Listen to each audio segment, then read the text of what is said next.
የወረዳ አስተዳደር የቢሮ ግንባታ ለማስጀመር የመሰረት ድንጋይ ተቀመጠ።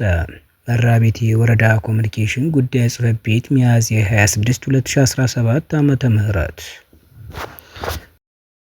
በአማራ ብሔራዊ ክልላዊ መንግስት በሰሜን ሸዋ ዞን በመራቤቴ ወረዳ አስተዳደር ህንፃ የመሰረት ድንጋይ በሰሜን ሸዋ ዞን ብልጽግና ፓርቲ ቅርንጫፍ ጽሕፈት ቤት ኃላፊ አቶ ኤልያስ አበበና በመራቤቴ ወረዳ ዋና አስተዳዳሪ አቶ ጌታው በላይ ግዛው ሚያዝያ 26 2017 ዓ.ም የወረዳ አስተዳደር የቢሮ ግንባታ የመሰረተ ድንጋይ ተጥሏል።